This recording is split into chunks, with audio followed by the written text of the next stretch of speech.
Good evening, dear Professor Benhabib, Excellencies, dear colleagues and students, guests and friends of Freie Universität, ladies and gentlemen. I take great pleasure in welcoming you to Freie Universität Berlin for this year's Hegel lecture, organized by our university's Dahlem Humanities Center. This is the 7th such lecture, and we are extremely pleased that we may yet again welcome an extraordinary speaker, thus building on what has been an exceptional list of our Hegel lecturers so far: André Glucksmann in 2008, Judith Butler in 2009, Homi Bhabha in 2010, Slavoj Zizek in 2011, Hélène Cixous in 2016, and Armin Nasehi in 2017, 2 years ago. The Hegel Lecture is a major public event organized by the Dahlem Humanities Center and the highlight of the center's program. The connection to Hegel rests on a concept that is central both to his philosophy and to Freie Universität Berlin, the concept of freedom. Seyla Benhabib is a highly respected scholar in the field of political philosophy with a focus in critical social theory, feminist theory, and philosophy of human rights. Her special interest, as can be seen in her numerous books, lies in the works of Hannah Arendt, Jürgen Habermas, and also Georg Wilhelm Friedrich Hegel, by, for example, focusing in her writings on the controversial philosophical justification of international human rights. While some see international human rights as a Trojan horse used to export a neoliberal way of life all over the world, others claim that international human rights are to be seen as encroachments upon the sovereignty of democratic states. Thus, Professor Benhabib touches urgent questions. For example, how to strengthen the assertive claim of international human rights, one of the great achievements of the period after the Second World War, given the fact of their daily violation. Or how to ensure the legitimacy of the modern state, considering the alarming tendencies of a declining trust in political institutions on the one hand, but also by being aware of the inherent conflict between universalism and international human rights, as well as republicanism and the rights of the citizens on the other. But also the question of how to deal with the historic conditionality of the concept of the person, which leads us directly to the genesis of the Grundgesetz, the German basic law, one of the most beautiful and the most humane texts I know, whose 70th anniversary is currently broadly celebrated, and where Article 1, Paragraph 1 states, Die Würde des Menschen ist unantastbar. Sie zu achten und zu schützen ist Verpflichtung aller staatlichen Gewalt. In the authorized translation, this says, human dignity shall be inviolable. To respect and protect it shall be the duty of all state authority. In my eyes, there seems to be a substantial difference between these two versions, the German and the official English one. While in German, the simple ist as a present form refers to the current state at the time of writing, obviously without regard to the real historical condition, the English translation with its shall be expresses rather an expectation to be realized perhaps in the future.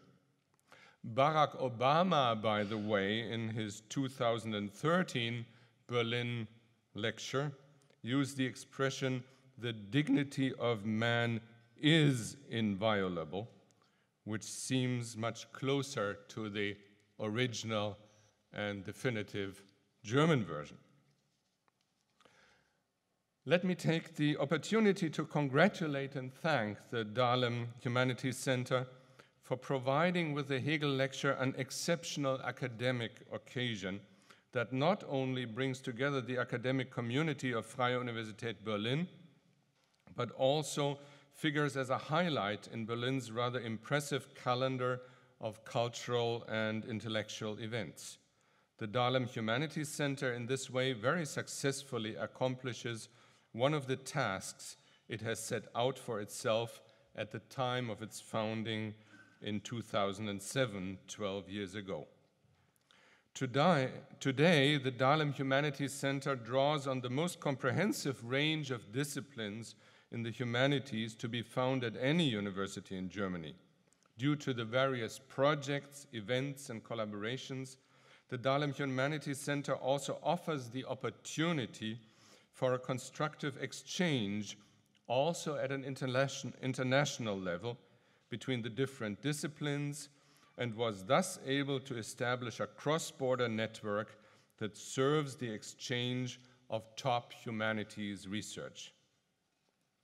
I will leave a more comprehensive introduction of our speaker's work to the director of the Dahlem Humanities Center, my colleague Professor Paul Nolte, from the Department of History and Cultural Studies.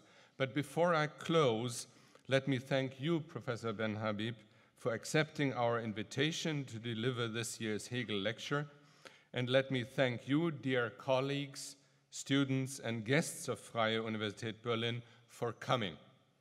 I wish us all an inspiring evening. Thank you.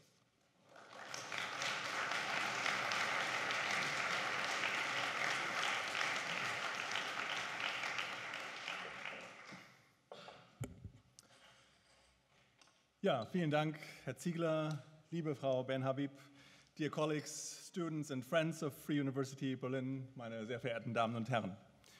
On behalf of the Dahlem Humanities Center, welcome to Freie Universität Berlin and to this year's Hegel lecture. As President Ziegler just mentioned, the Hegel lecture is a very special format in which the university and its Humanities Center take great pride. Tonight, we feel proud and honored that Seyla Benhabib, Eugene Mayer Professor of Political Theory and Philosophy at Yale University, has accepted our invitation. In a few minutes, she will speak to us, true to the idea and spirit of this format, on Hegel's concept of the person and international human rights today. Professor Benhabib, thanks for accepting our invitation. Thanks for coming to Dahlem, our quiet suburb on the southwestern fringe of the bustling German capital, a place that we nonetheless consider the hub of humanities in Berlin, the geisteswissenschaftliche Mitte of this city. The Dahlem Humanities, well, yeah. The Dahlem Humanities Center, founded in 2007 as an offspring of the German Excellence Initiative, from its very beginnings has featured a broad portfolio of activities.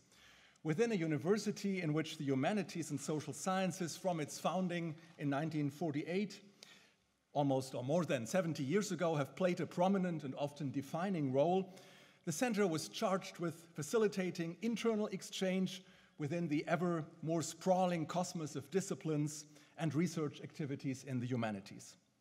The work of individual scholars remains indispensable in our fields, and yet the significance of collaborative research projects, of large grants from external sources such as the DFG, has become much more important, and this has often inspired and enabled work in the humanities that would not have been possible at the desks of a number of scholars pursuing their projects in the freedom of loneliness, in Einsamkeit und Freiheit, as the old German scholarly ideal liked to express it. The Dahlem Humanities Center has been of vital importance in setting a number of such enterprises on track, most recently the Excellence Cluster Temporal Communities, doing literature in a global perspective, on one of only a very small number of such clusters entirely grounded within the humanities. At the same time, the Dahlem Humanities Center was founded with the mission of communicating and proliferating research and inspiration from the humanities to a wider audience. We are working on this mission in a number of different ways, not just tonight. In less than 2 weeks, The DHC will take part in Berlin and the Free University's open house presentations in the Lange Nacht der Wissenschaften. We are inviting scholars from Germany and, most important, from abroad several times each semester to present ongoing research that crosses disciplinary boundaries with innovative methods and approaches. The Hegel lecture, however, is the crown jewel in our efforts at presenting the significance of humanities to this university's community, to the larger academic community in Berlin, and indeed to wider audience in the city and beyond that takes an interest in such inspiration. With the Hegel lecture, we aim at presenting some of the most original and significant thinkers of our times, wherever they may hail from, wherever they may be based. Professor Ziegler has already mentioned the Hegel speakers of previous years. We are extremely proud to continue this impressive roster of speakers with Seyla Benhabib tonight. If you have listened carefully, you will have noticed that I mentioned inspiration several times, and you also wished us an inspiring evening, and spoke about the humanities as delivering research and inspiration. Indeed, inspiration is an essential source, a condition of research in whatever discipline, not just the humanities, certainly also in mathematics, I guess. But here I'm thinking of the kind of inspiration that follows from research and flows from the humanities in a particular way. One need not adhere to C.P. Snow's idea of the two cultures of the sciences and the humanities in any dogmatic way, but scholarship in the humanities is unlikely to fulfill its promise if carried out solely in the scientific mode. It thrives with original ideas and creative thinkers. And one may argue that in many ways it even depends on an exchange of ideas with a larger public, with issues in culture, politics, and society. Without this constant exchange, the pursuit of humanities would soon run dry. At the Dahlem Humanities Center, we are advancing the concept of public humanities. It is important to understand that public humanities cannot be reduced to explaining our research to the general audience, to school children, or to the less educated. Much rather, this concept speaks about a complex relationship in which public issues constantly feed into the problems that scholars in the humanities are trying to tackle. Enter Seyla Benhabib, whom in a general way I've already started introducing with these general considerations. Seyla Benhabib is one of the most renowned scholars worldwide in the field of political philosophy and political theory. You will meet her in the classroom at Yale University, where she has taught since 2001, after being a professor of government at an institution not much less prestigious at Harvard University for 8 years.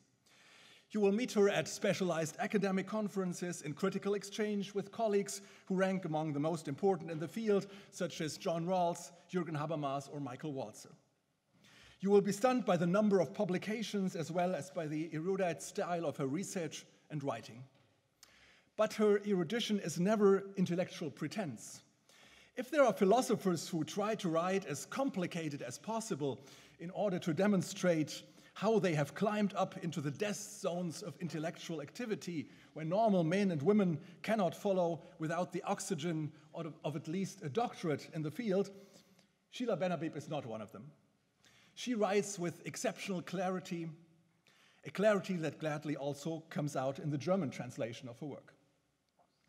At the center of her research and the intellectual inspiration she has provided us with is the issue of individual rights and human rights in an age beyond national boundaries.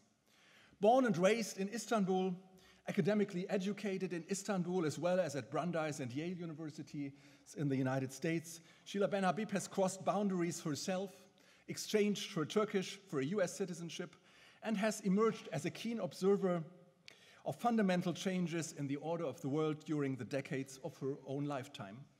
Long before it became commonplace in media discourse and public awareness, she has noticed the erosion of national sovereignty and the power of nation states, as well as the rise in the number of people who are on the move, of migrants who enter territories beyond the political constituency into which they had been born. How do we account for their rights? Or don't they have rights because they happen to have landed on the wrong soil? They would be granted human rights, the humanitarian within us would of course immediately say. But why indeed would they? For humanitarian reasons, as an expression of moral empathy? Would they be granted those rights or be entitled to them? Seyla Benhabib has always insisted on maintaining the difference between morals and rights, or to be more precise, between morally granted rights and rights as juridical entitlements. At the same time, she has insisted on the individuation of rights. We should not look at a person as belonging to a certain people, as carrying some ethnopolitical identity first, but as an individual, as a single person. Her arguments, as I'm sure she will demonstrate in a minute, come out clearly and with calm precision. And yet there is no trace of dogmatism, of intellectual rigidity in her thought.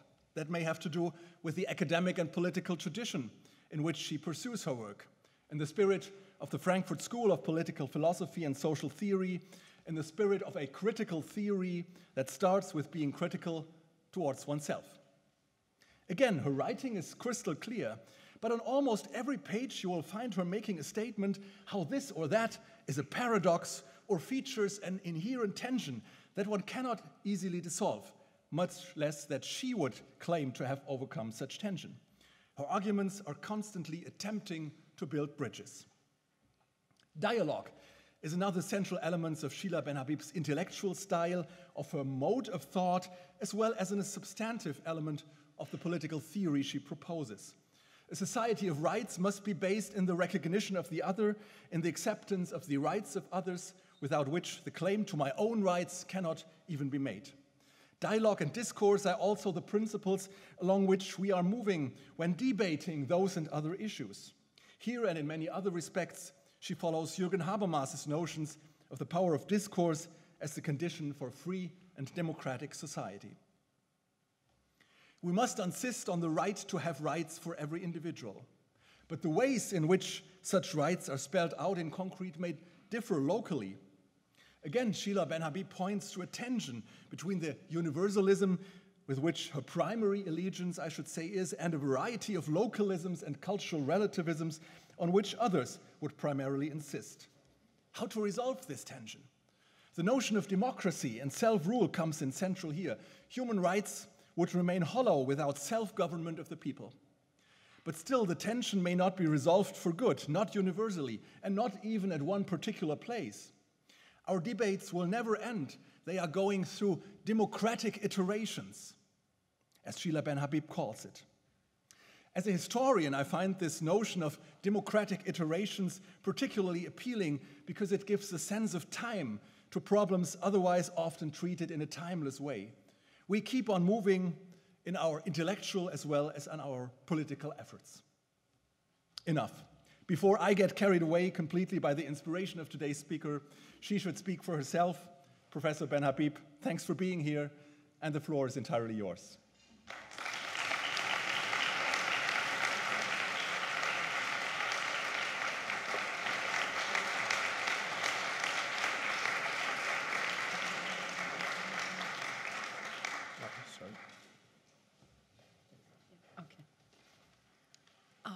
Thank you very much for these marvelous words of introduction. Dear President Ziegler, dear Professor Nolte, ladies and gentlemen, dear colleagues and students, I want to thank you for the great honor and also pleasure of this invitation, which has permitted me to visit after 4 decades Hegel's philosophy of right, on which, in fact, I wrote my dissertation at Yale University in 1977.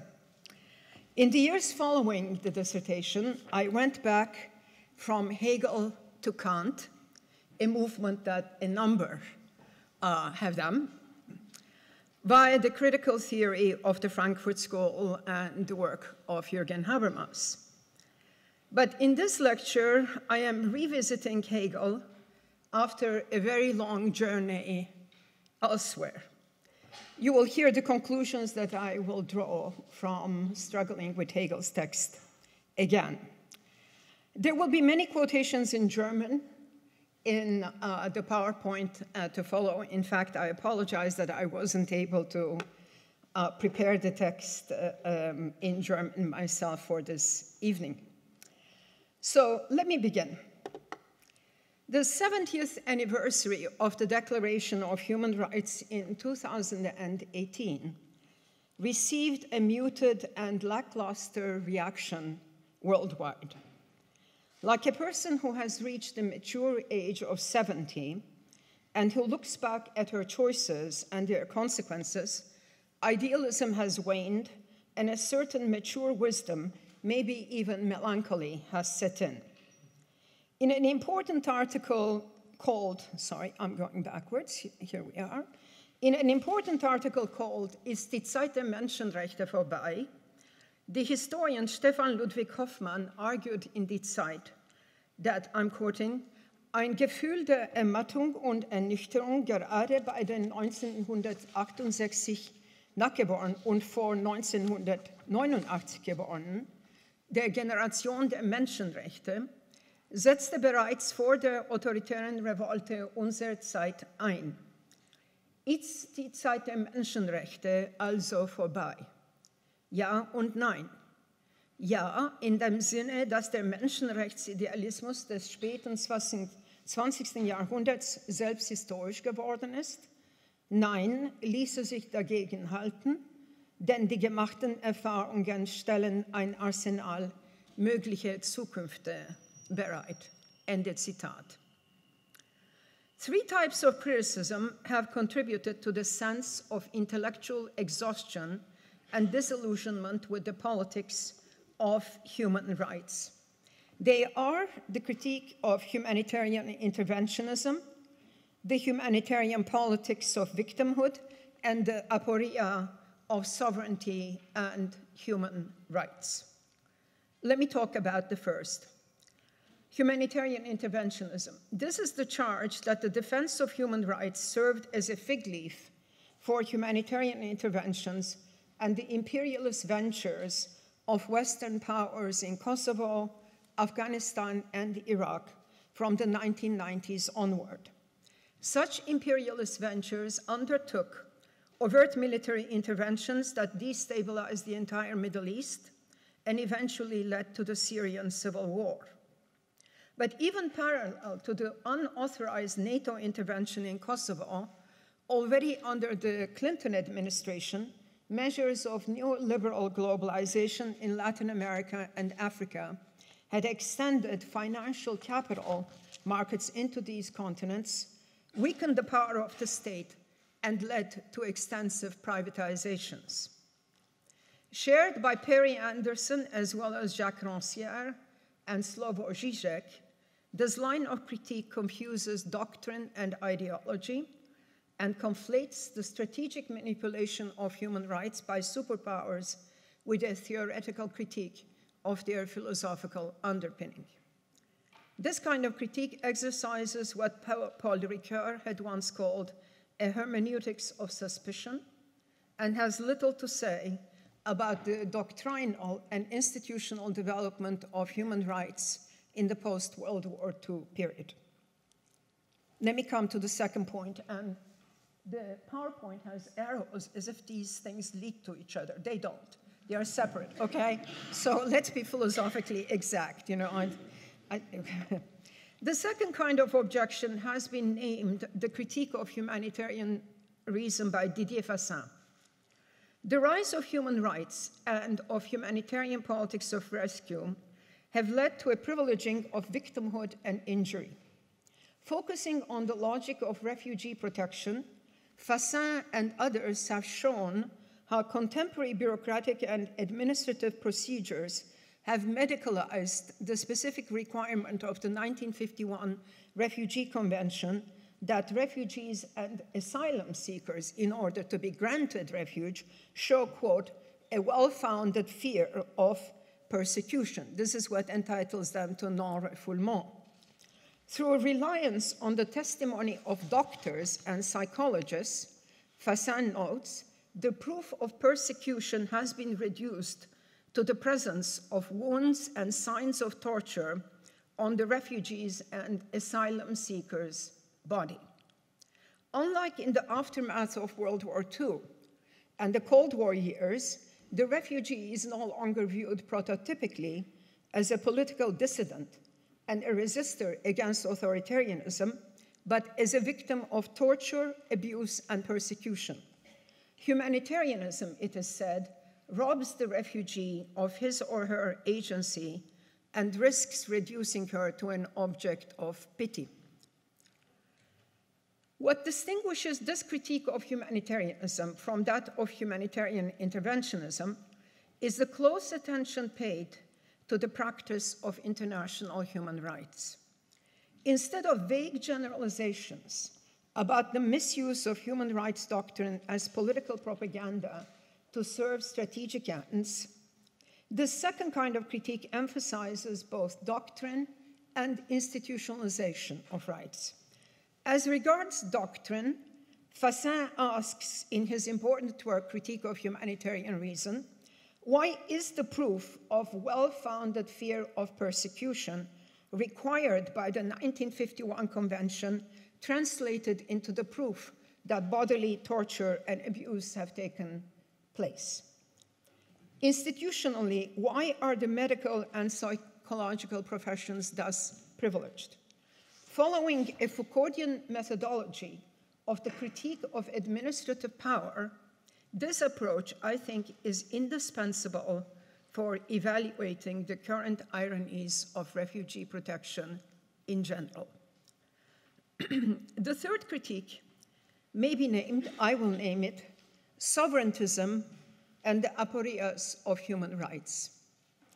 This position has found its best known and recent advocate in my Yale colleague, Samuel Moyn. Although Moyn himself may resist this characterization, in his much discussed book of 2010, The Last Utopia, Human Rights in History, Moyn argues, quote, that the history of human rights reveals the persistence of the nation state as the aspirational forum for humanity, end of quote. Sharply dismissive of Kantian cosmopolitanism for pursuing misplaced utopian dreams that could not be reconciled with past human rights movements, in his later work, Not Enough, Human Rights in an Unequal World, published in 2018, Moyn criticizes the human rights movement for its neglect of socioeconomic justice on a global scale, hence Not Enough. Despite its frequently polemical edge, Moyn's insistence in his first book, that is The Last Utopia, on the relationship between human rights and the state raises one of the most important problems for human rights doctrine and practice of the last 70 years. Since 1948, international human rights have been legally and politically institutionalized and professionalized via a complex network of conventions, treaties, monitoring and compliance bodies, giving rise to a set of interlocking jurisdictions as well as considerable legal doctrine and commentary. These developments have been by and large neglected in the critical literature. But the aporia of sovereignty and human rights consists of the following. Although international human rights are rights in the legal and also to some extent in the moral sense, which permits discussion and analysis, as Nolte pointed out, although international human rights are rights that human beings as such are entitled to, states alone are the signatories of the international conventions that codify such rights as international law. As the German expression goes, states are the Herren der Verträge. Yeah? Yet states are also the principal, even if not exclusive agents that commit abuse of such rights, but paradoxically also have the obligation to uphold and to realize them. I'm not going to deal with the problem of non-state agents and institutions, which is a topic in itself, but it would get too complicated. So let me focus on this aporia that the principal addressee of international human rights law, the Herren der Verträge, are the states themselves, and yet the states are both the abusers and the sites of realization or concretization of international human rights. As is well known, the Universal Declaration of Human Rights was not a legally binding document, but an aspirational one, urging the peoples of the world to protect the inherent dignity and equal and inalienable rights of all members of the human family. This promise was given justiciable form with the first of the two major international human rights conventions, namely the International Covenant on Civil and Political Rights.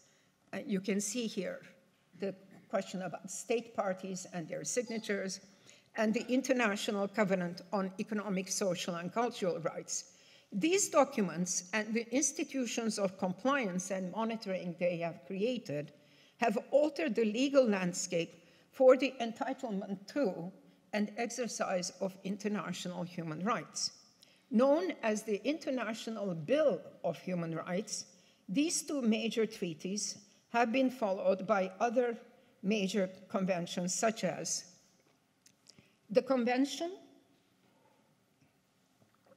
on the Elimination of Racial Discrimination, adopted in 1965, entered into force 1969, with 179 state parties.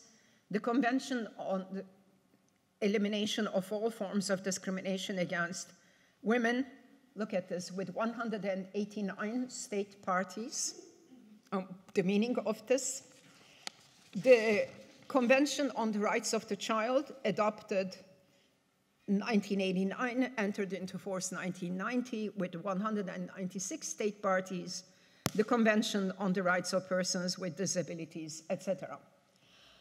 These are some of the best-known conventions of international law which oblige signatory states to uphold and to implement such rights through international and other measures. And of course, all these conventions have monitoring and reporting bodies in the United Nations, and states themselves are obliged to produce reports. So this is not just a sign, a signature. This signature compels a certain institutional action on behalf of the state. There are other complexities about what are called RUDs, exceptions that states can take through reservations, understandings, and declarations, which I will not go into, but this is the structure of international law.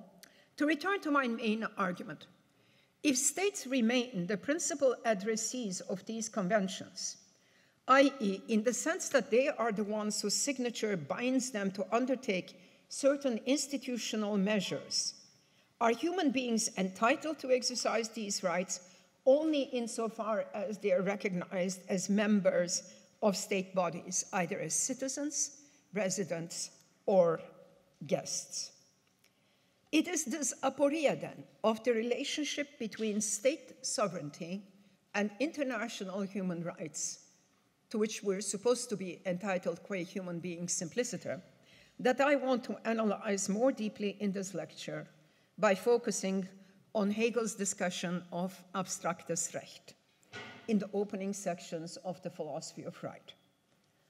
On the one hand, Hegel makes the recognition of the person, i.e., as an individual entitled to the exercise of certain rights, the cornerstone of the legitimacy of the modern state as a Rechtsstaat.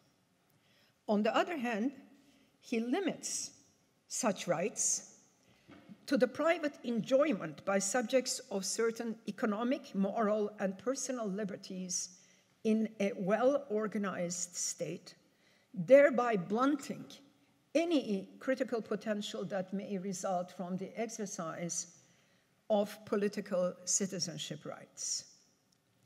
But, as I will argue, the right of personality has a subversive and expansive dynamic, which even Hegel's well-known pronouncements on the inequality of the sexes in paragraphs 166 und 67 from Rechtsphilosophie cannot deny. Precisely because freedom for Hegel must realize itself as idea Idee, that is, Concept and Actuality, Begriff und Wirklichkeit, Hegel cannot limit its manifestation to the institutions of early 19th century Prussian state. The left Hegelians were right, after all, that freedom transcends these boundaries. So after an exposition of Hegel's philosophy of right, I will then focus on the surprising convergence between the Hegelian concept of the person and Hannah Arendt's concept of the right to have rights. I will argue that the international human rights system emerged after 1948 precisely because the European nation-state system and its sovereignty collapsed. Despite the use and abuse of international human rights today for political ends, my conclusion will be that we must defend these principles and the insights they embody. Now, in attempting to retrieve from Hegel's discussion of abstraktes Recht a concept of the person, such as may help illuminate some of the aporias of the present, I'm not denying the significance of Hegel's theory of Sittlichkeit.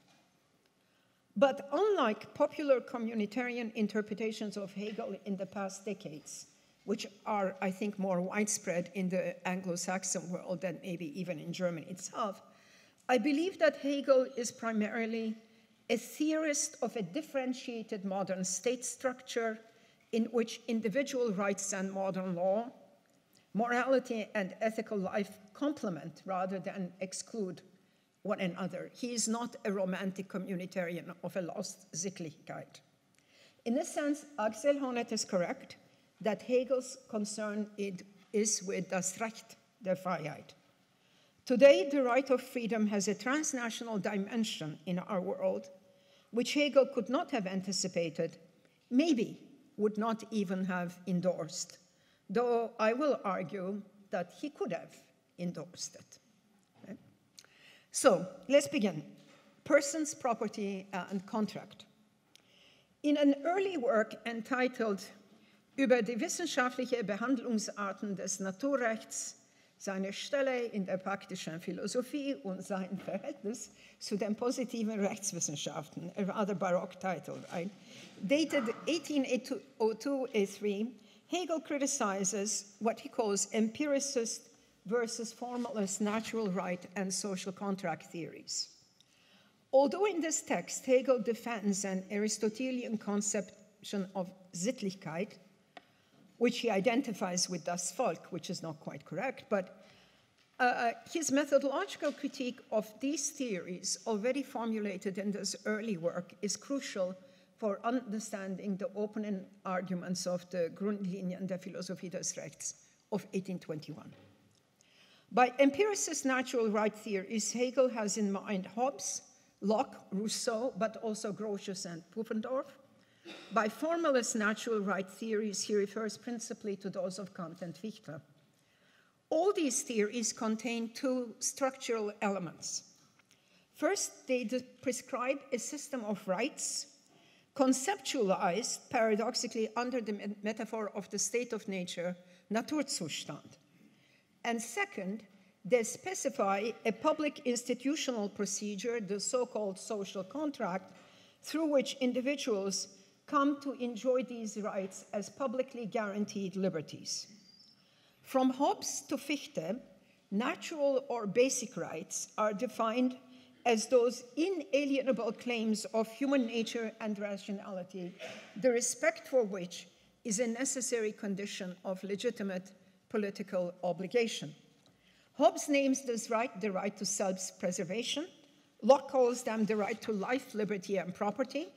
For Rousseau, it is the right to the natural and equal liberty of the human person. Kant, in his Metaphysik der Sitten, names such state of nature theories ein Gedankenexperiment, and he misses their anthropological assumptions. Yet, like other social contract theories, Kant as well shares the assumption that unlimited exercise of such rights would lead to a state of conflict or war, which is incompatible with the peaceful and prosperous coexistence of all. Now, the thought experiment of the social contract of civil government asks, under what conditions would autonomous individuals agree to a system of public authority that would limit the exercise of these rights? I'm sure many of you are more familiar with this from John Rawls than necessarily Thomas Hobbes at this stage, right? Under what conditions would autonomous individuals agree to a system of public political authority that would limit the exercise of their rights? The answer to this question in general provides a model of ideal legitimacy, the first aspect of which is the rule of law, or the Rechtsstaat, simply. The social contract upholds the equality of subjects, the generality of the law, and the uniformity of treatment of individuals under the law. Now, whether such visions of politics are liberal or authoritarian, whether Hobbesian or Lockean, depends upon the degree to which sovereign authority established through such a procedure respects a sphere of Privatrechte, and in particular, the right to private property, and refrains from interfering in the free flow of early commodity exchange relations and capital accumulation. Particularly for Locke, the most bourgeois of the social contract theorists, the state is like a fiduciary. It's a trust fund that administers the financial affairs of those who confide in it, but the people retain the right of revolution when and if such trust is violated. There is no comparable methodological fiction of a state of nature or of the social contract in Hegel's Rechtsphilosophie. But Hegel also begins his discussion of persons, property, and contract with a conceptual abstraction, ein Gedankenexperiment, we may say. Proceeding from the single and basic norm that each individual is a person, that is to say, a being entitled to rights, he seeks to define the content and relations among individuals consistent with this norm.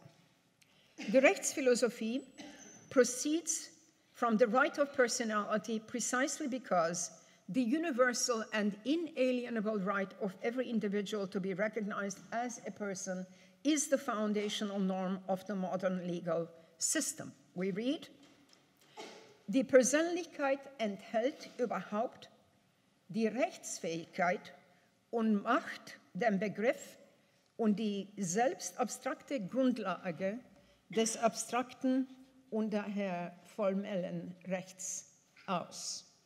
Okay? Paragraph 36. Hegel further explicates the relationship between the norm of personality and the system of modern law in paragraph 211. Was Recht ist, erhält erst damit, dass es zum Gesetze wird, nicht nur die Form seiner Allgemeinheit, sondern seine wahrhafte Bestimmtheit. With the formation of a positive legal system, that is, normatively binding rules of conduct assume their most adequate form and specification as law. What is right, argues Hegel, must have an objective existence. It must be publicly known and posited. Gesetz und Gesetz, he's playing with these concepts. The public character and positedness of law upholds the formal right of persons as rational agents to be entitled only by those rules whose cognitive significance they can grasp. This is absolutely crucial. Hegel calls this das Recht auf Einsicht. The law obliges me because I can cognitively comprehend what the law says. That is das Recht auf Einsicht, whether or not I agree with it. Hegel concludes that in diese Identität des Ansichtseins und Gesetzseins hat nur das als Recht Verbindlichkeit, was Gesetz ist. End of quote. Before returning to the concept of the person, then let me ask, why then is abstract right, thus understood, confined at first to property and contract? In paragraph 14 of the Philosophy of Right, Hegel writes, Das Recht ist zuerst das unmittelbare Dasein, welches sich die Freiheit auf unmittelbare Weise gibt, a. Besitz, welcher Eigentum ist. Die Freiheit ist hier die des abstrakten Willens überhaupt oder eben damit einer einzelnen, sich nur zu sich verhaltenden Person. Die Person, sich von sich unterscheidend, verhält sich zu einer anderen Person, und zwar haben beide nur als Eigentümer füreinander Dasein. Ihre an sich seiende Identität erhält Existenz durch das Übergehen des Eigentums des einen in das des anderen mit gemeinsamen Willen und Erhaltung ihres Rechtes im Vertrag. End of quote.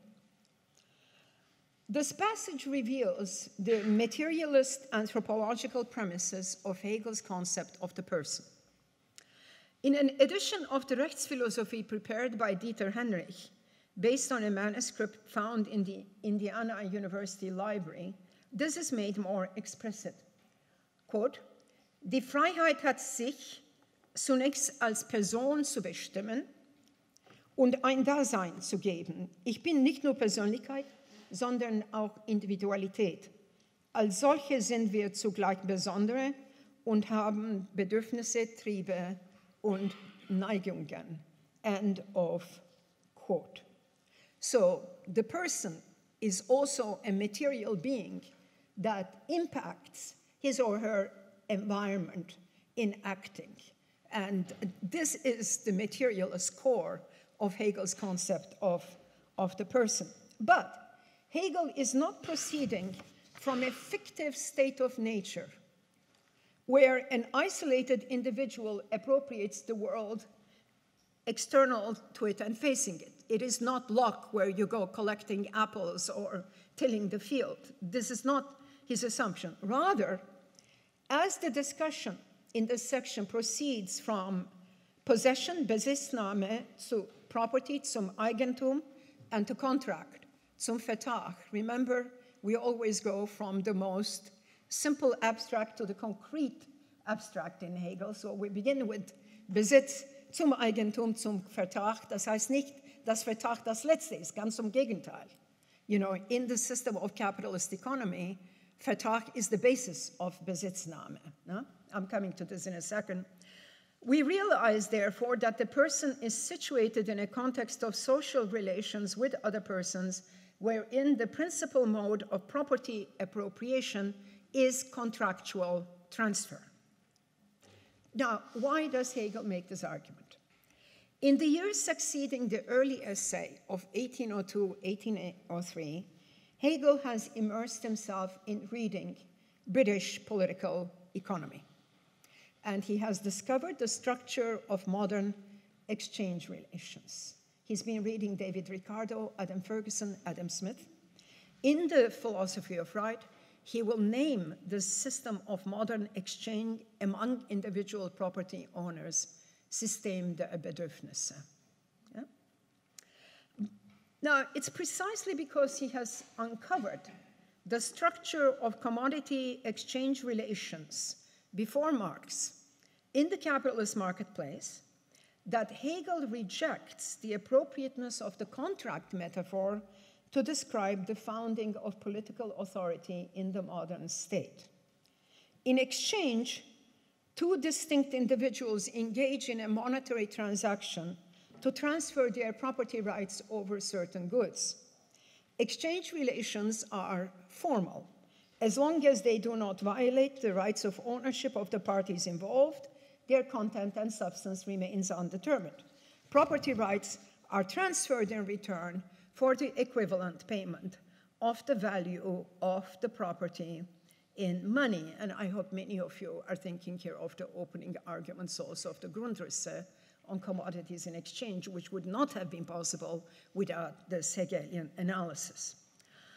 But precisely because Hegel understands contract in proto-Marxist fashion as the modern exchange of equivalents through a monetary transaction, he considers the social contract metaphor to be wholly inappropriate to define the legitimation basis of modern relations of authority. Okay? This is a long quotation. Die Einmischung dieses sowie der Verhältnisse des Privateigentums überhaupt in das Staatsverhältnis hat die größten Verwirrungen im Staatsrecht und in der Wirklichkeit hervorgebracht. Wie in früheren Perioden die Staatsrechte und Staatspflichten als ein unmittelbares Privateigentum besonderer Individuen gegen das Recht des Fürsten und Staats angesehen und behauptet worden, so sind in einer neueren Zeitperiode die Rechte des Fürsten und des Staats als Vertragsgegenstände und auf ihn gegründet, als ein bloß Gemeinsames des Willens und aus der Willkür der in einen Staat vereinigten hervorgegangenes betrachtet worden. Syntax again. So verschieden einerseits jene beiden Standpunkte sind, so haben sie das gemein, die Bestimmungen des Privateigentums in eine Sphäre übertragen zu haben, die von ganz anderer und höherer Natur ist. Ende Zitat. Let me have a drink of water. Whereas in the pre-French Revolutionary period, or in the Ancien Régime, the right to collect taxes, to conduct trial, or to own other human beings as Leibeigen, for example, were considered the special privileges of the feudal lord. The modern contract tradition, although it rejects the Ancien Régime, still falsely uses the paradigm of contract to describe relations of political obligation. But the specificity of the modern state is precisely that the right of personality is not a property right. No one can own another as his property, either as a slave or as an indentured servant.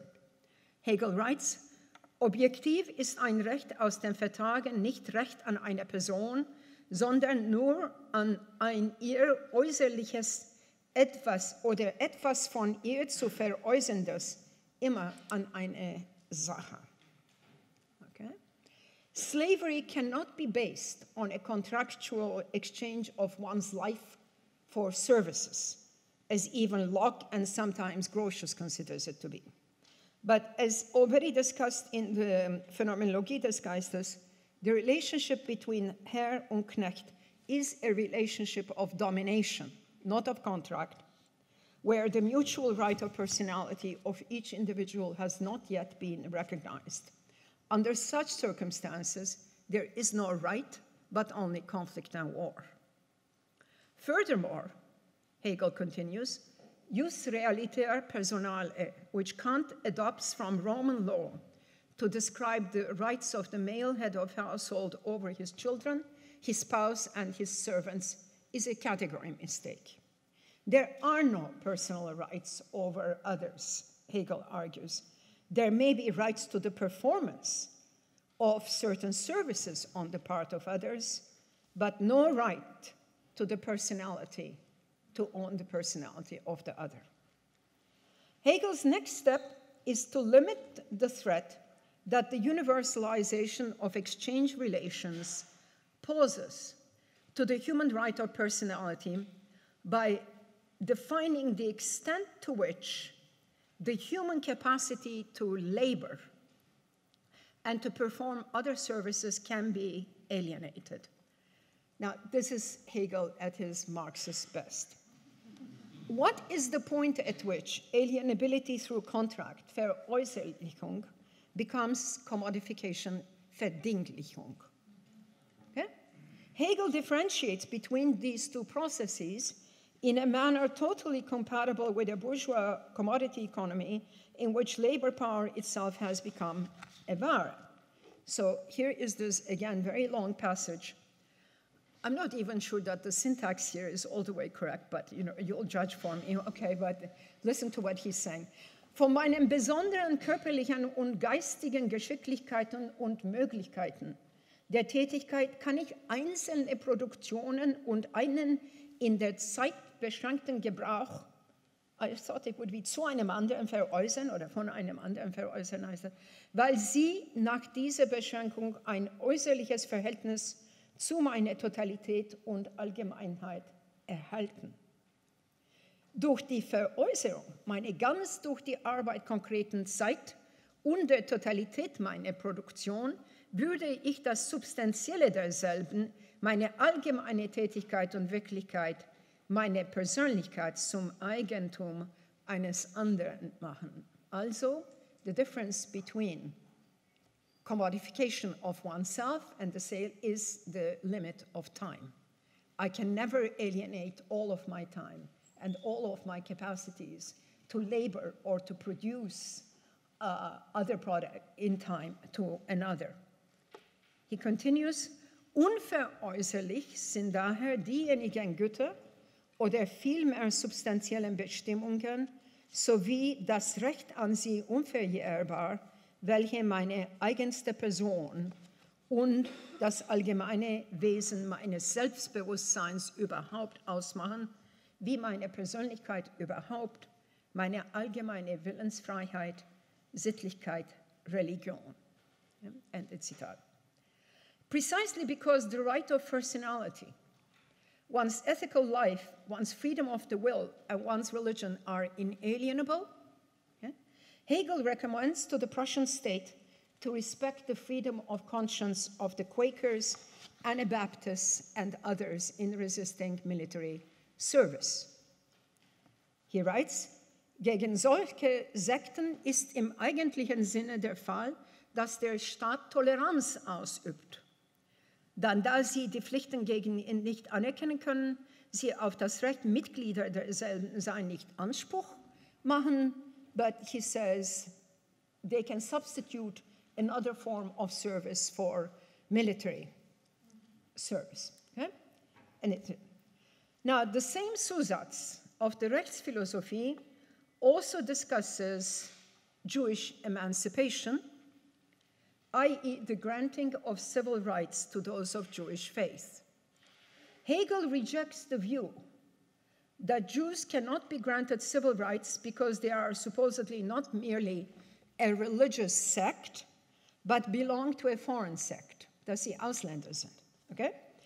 And he writes, dass sie zuallererst Menschen sind und dass dies nicht nur eine flache, abstrakte Qualität ist, sondern dass darin liegt, dass durch die zugestandenen bürgerlichen Rechte vielmehr das Selbstgefühl als rechtliche Personen in der bürgerlichen Gesellschaft zu gelten und aus dieser unendlichen von allen anderen freien Wurzeln die verlangte Ausgleichung der Denkungsart und Gesinnung zustande kommt.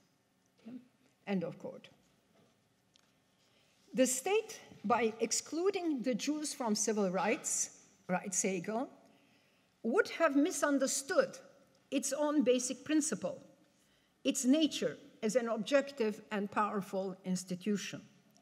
Besides which, he goes on in the same Zutat, to exclude the Jews is not prudent, and it is the silliest folly.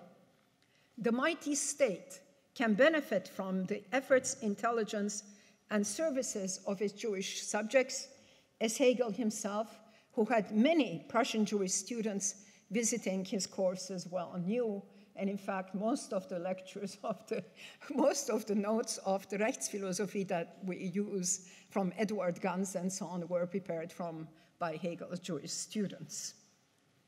Okay, so where are we at?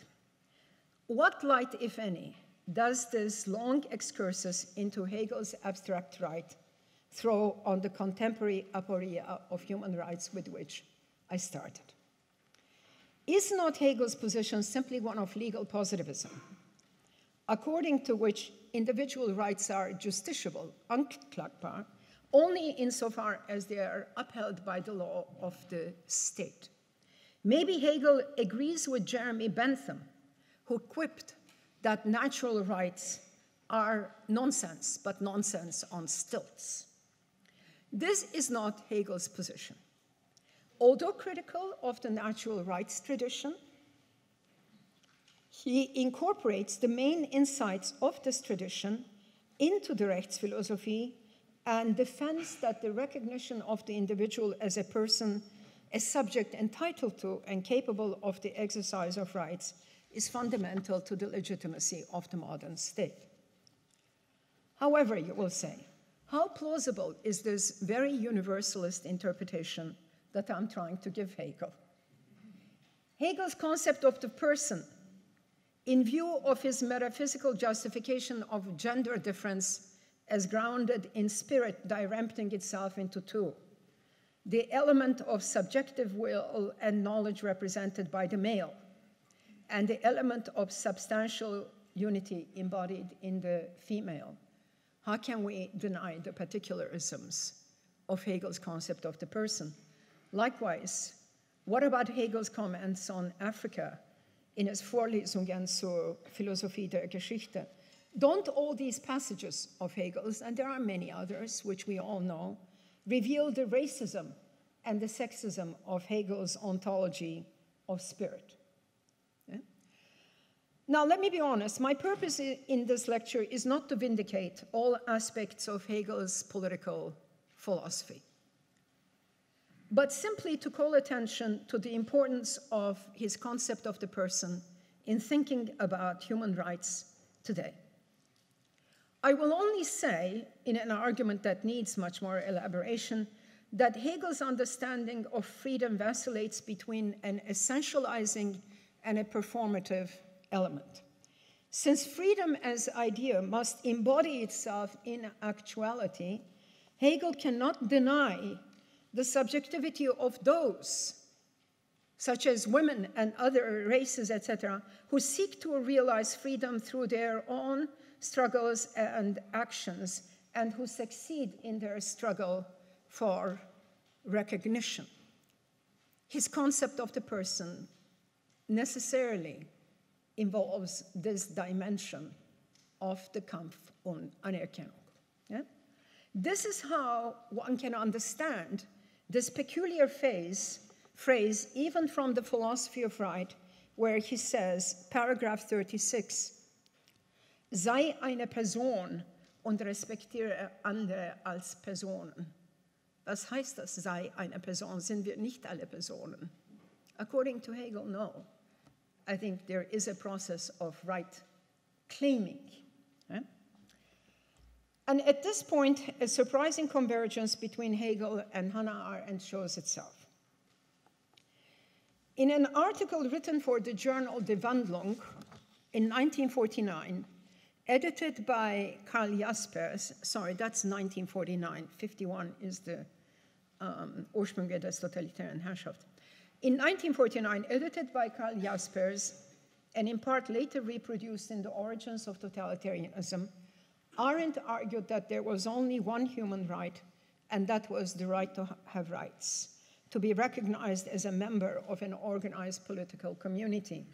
Es gibt nur ein einziges Menschenrecht, das Recht, Rechte zu haben. The right to have rights is to be recognized as a person in the Hegelian sense. Arendt herself never analyzed Hegel's political philosophy in great depth, and she wrongly always dismissed Hegel as a speculative philosopher of history, who in fact, she says in an essay, killed the history of political thought. Nevertheless, their convergence on insisting that the recognition of the individual as a person entitled to the right to have rights is crucial.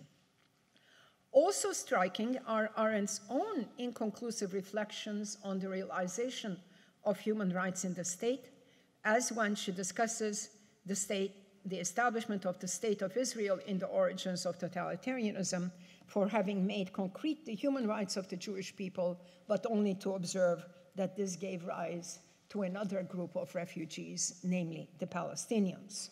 So the tension in Arendt between the recognition of human rights and the establishment of the state. Separated by nearly a century and a half, the philosophy of right of 1821 and Hannah Arendt's The Origins of Totalitarianism of 1951, stand as bookmarks for the rise and decline of the European nation-state system. It was precisely the unchecked sovereignty of the modern state to grant or remove the status of legal personhood by denationalizing certain groups of people that Arendt criticized. In her very well-known words, we become aware of the existence of a right to have rights, and that means to live in a framework where one is judged by one's actions and opinions, and a right to belong to some kind of organized community only when millions of people emerge who had lost and could not regain these rights because of the new global political situation. The right that corresponds to this loss and was not even ever mentioned among the human rights cannot be expressed in the categories of the 18th century because they presume that the rights of man spring immediately from the nature of the right to have rights, or the right of every individual to belong to humanity should be guaranteed by humanity itself. It is by no means certain whether this is possible. Since then, the right to have rights has become the well-known phrase through which to characterize the plight of the stateless, the refugee, the asylum seeker, and the displaced person. That is the condition of those who have been cast out of a framework where they were recognized as persons. The destruction of the European nation-state system through 2 world wars and the emergence of millions of stateless, the apatride, would have been inconceivable for Hegel.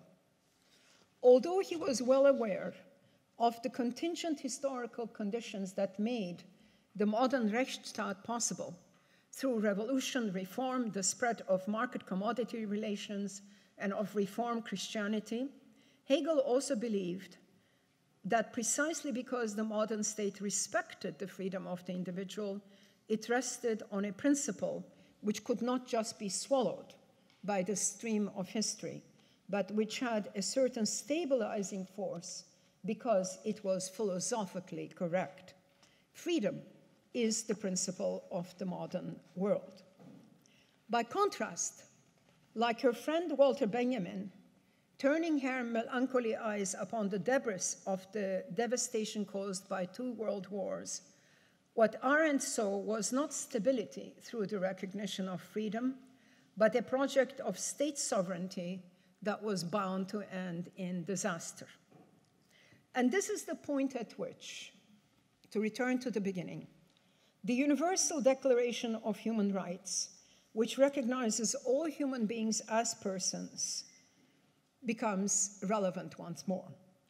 Let us not forget that Article 15 of the UDHR prohibits or recommends to states to prohibit denaturalization, that is Ausbürgerung, the withdrawal of Staatsangehörigkeit, and the rendering of human beings stateless, this Article 15.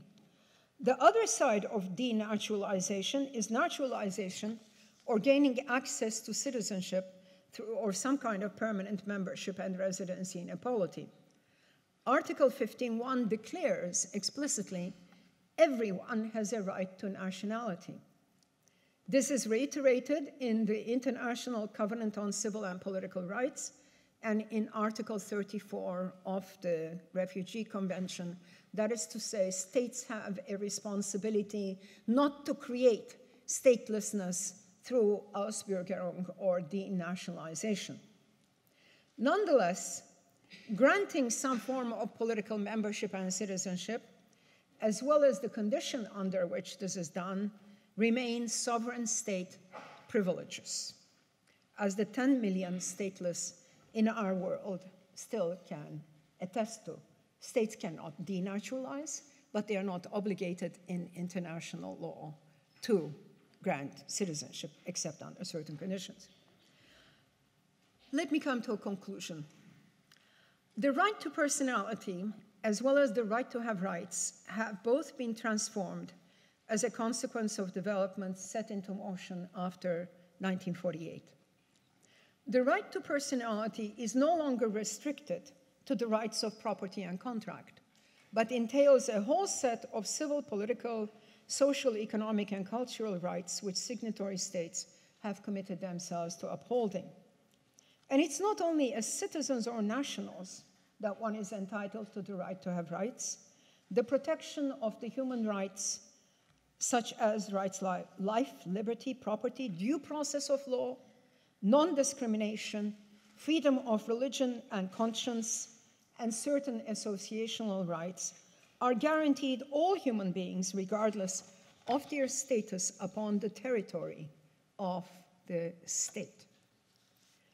The specification of the social, political, economic, and cultural rights, such as the right to health insurance, old age pensions, child subsidy, and the entitlement to them, are dependent upon the relationship to the territory of individuals formed through various civil connections. This is usually sometimes referred to as first generation, second generation right.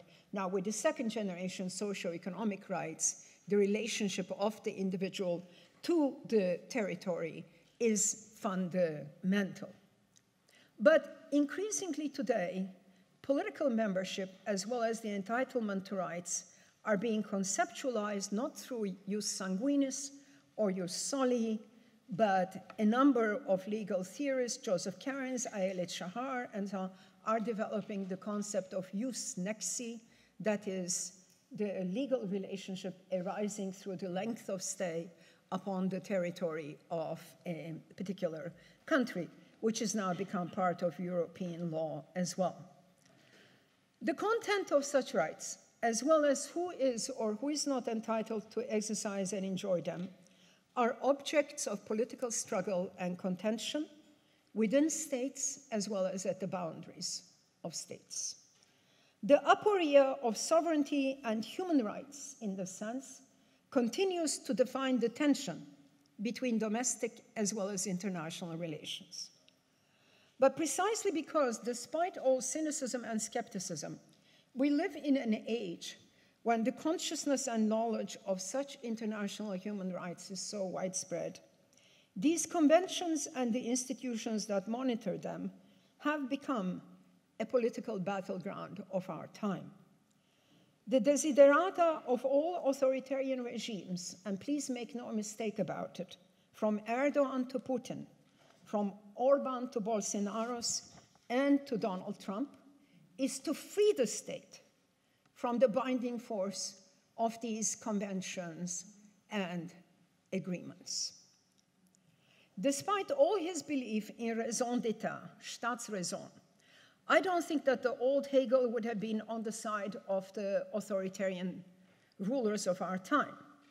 Rather, I hope to believe, he would have seen the evolution of the international human rights regime as an inevitable evolution of the principle of modernity, that is, of human freedom. Thank you for listening.